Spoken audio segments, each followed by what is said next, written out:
Hey everyone, it's October 29th. We're 2.5 weeks out from the official opening of free agency for the LCS and other leagues all around the world. All the contracts expiring. I believe they expire early afternoon, November 15th.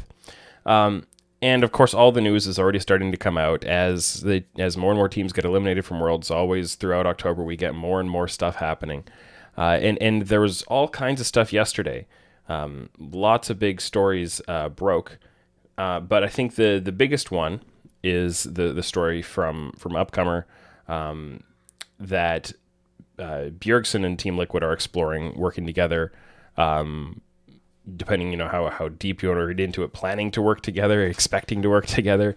But obviously, can't sign anything until his contract with TSM expires. And then that comes with all the other baggage of what happens with Jensen and the idea of a role swap into the bottom lane and trying all of that out. So I'll make sure there's a link in the description to that article on Upcomer where they reported this, and they mentioned as well that this is something that Travis Gafford had brought up as a quote unquote prediction of something that might happen. So I'll link to his video on that as well.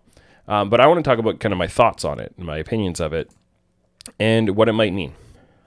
So let's start with Bjergsen because this is obviously the biggest piece.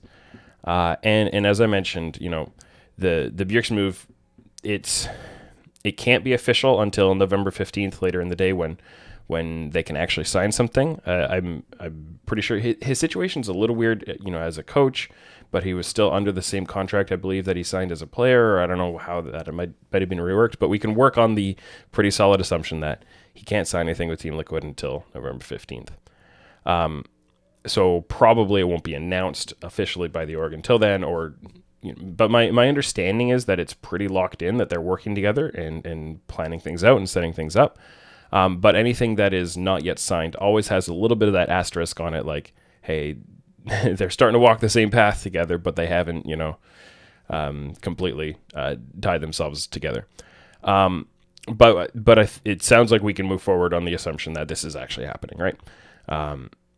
And so the biggest, the first thing is that obviously this is a huge branding win for Team Liquid. Bjergsen is the greatest LCS player we've had. Only Doublelift rivals him, and Doublelift is retired. So having Bjergsen, who is also retired, coming back, like this is huge. People love Bjergsen. This is like a Perks level kind of acquisition. And, coming within the same league and the first time he's ever going outside of TSM since joining them all the way back when from Copenhagen Wolves. You can't overstate how much this could do for their fan base and and all of that, right? But I always personally care a little bit more about the competitive side. That's what my focus is. I'm not a business reporter or anything like that. And competitively, I really have no idea what to make of this move, of Bjergsen specifically. I think given that he's been out of the league as a player for a year, it's a little hard to predict this is going to be an upgrade over Jensen. In prime form, Bjergsen was, a half step ahead of Jensen. They always had great rivalries back and forth.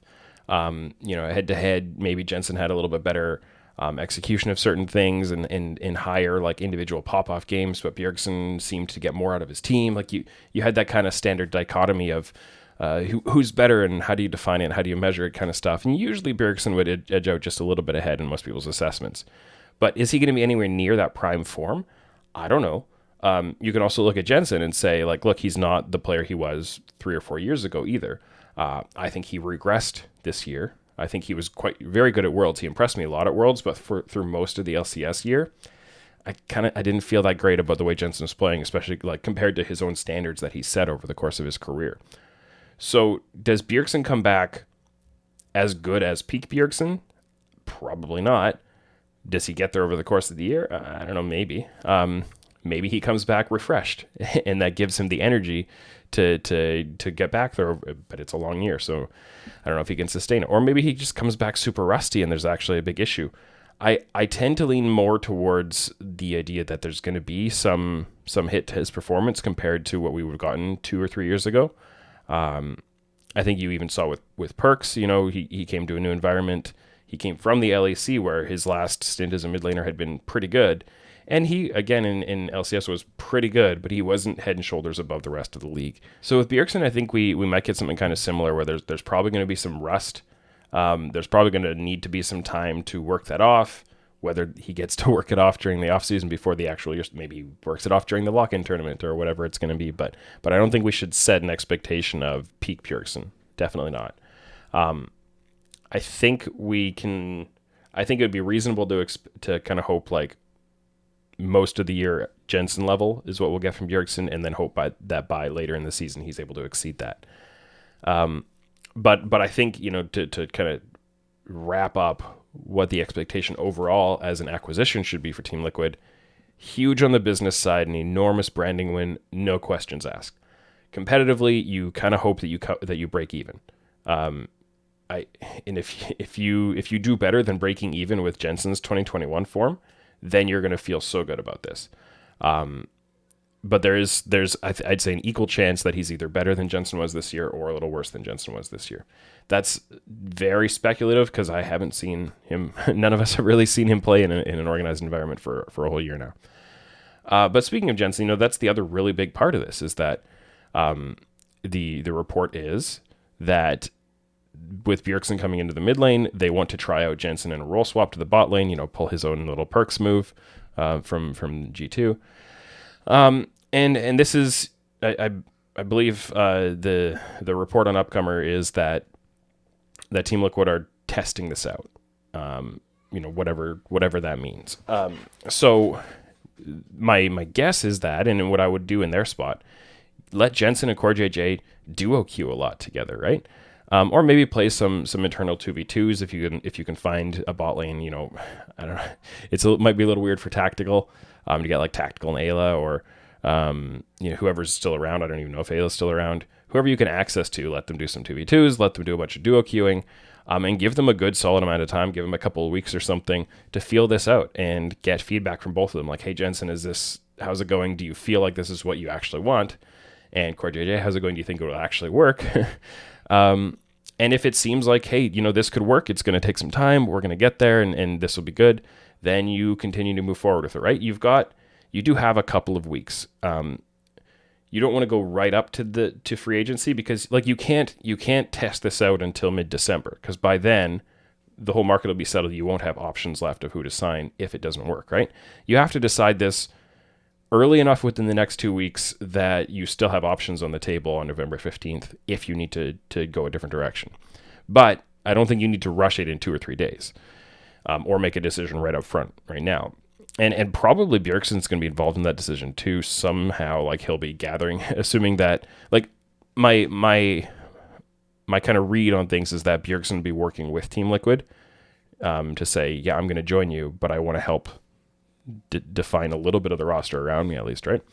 And so yeah, use this time that you have to do that.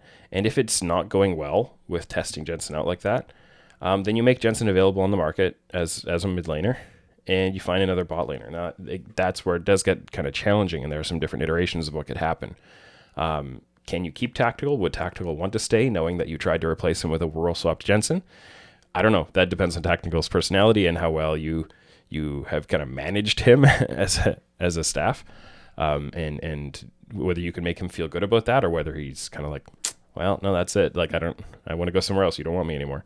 I don't know. That's up to him and up to them. If not Tactical, then I think the big question becomes things with the rest of the roster. And primarily, do you have an import slot available? If you have to go for a domestic bot laner to replace Tactical or Jensen, that's one thing. If you can go for an import, then you have a whole different range of options, right? And so that depends on what's going on in the rest of the roster. Now, here's another big piece of this, is that there is a lot of rumor going around that Team Liquid are talking to Bwipo for the top lane. So to role swap back to top lane after doing one split in the jungle, and to play top lane for them. I believe Travis put this out as well as a possibility. And I've heard this rumored around very, very heavily. It's possible that this is just a bit of an echo chamber and that, one source has leaked it out somewhere and then it kind of goes inside the community and spreads everywhere and everybody ultimately got it from the same place. So maybe there's not really much substance to it. That could even happen if I don't know, maybe Bwipo's agent wanted to put some pressure on the market and instigated this to get Echo chambered all around. So I don't know for sure, but there is a lot of smoke about Team Liquid wanting to go after Bwipo. I just don't know if there's any fire to it. If that, then they're using an import slot for top lane, right? So they'd only have one left.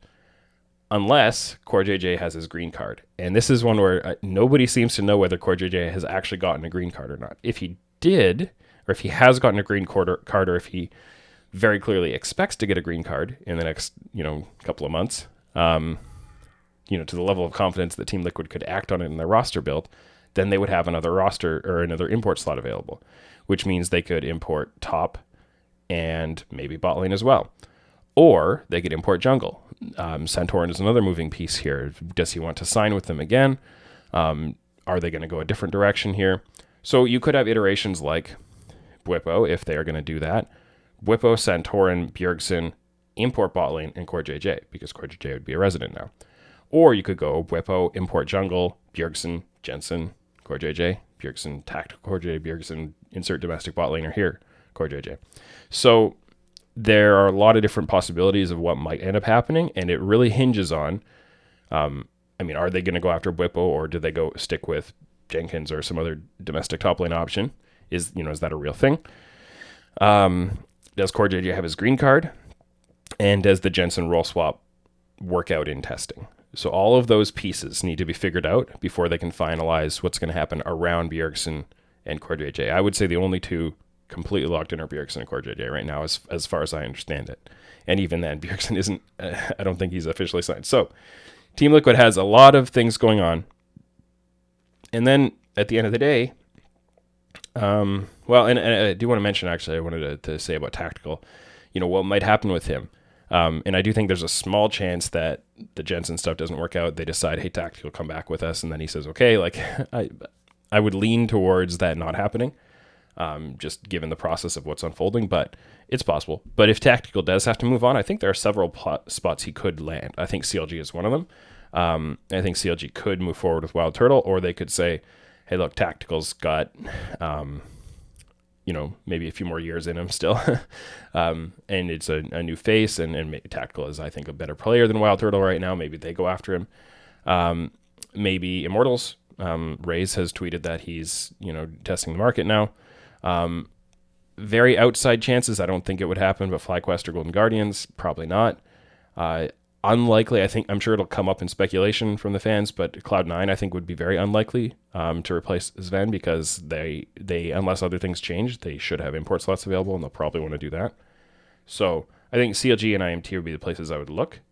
But yeah, we'll have to see what happens there. I think Team Liquid will, assuming that they don't try to retain him under all the circumstances we talked about before, I think Team Liquid will make it not too difficult for someone else to pick up Tactical. They tend to treat their players kind of in that way. They aren't too worried about the return they get, from my understanding. I might be wrong on that. So at the end of the day, do I like what's going on with Team Liquid Bjergsen and everything else they're doing? And really, ultimately, it depends on which of those other roster iterations they end up with. If CoreJJ does not have a green card and they have to use import slots on, say, Bwipo and CoreJJ, or a different top laner CoreJJ, something like that, I don't think I'm going to love the roster. Maybe they'll surprise me. And it could work if kind of the whole is greater than the sum of its parts kind of thing. If Jensen role swapping works out really well, if they just have this great synergy and all, move very well as a unit, maybe it'll work out well. But I've got some skepticism if that's what they end up with.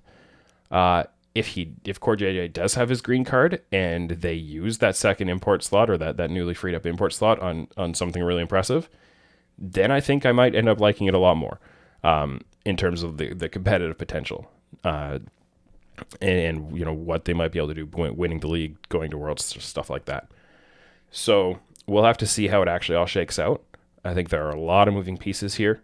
And yeah, I think a lot of things could change over the next 2 weeks, contingent on, again, CoreJJ green card, Jensen role swap being tested, and whether or not they're going after a Bwipo. Getting any confirmation on the rumor mill there. So let's see what happens.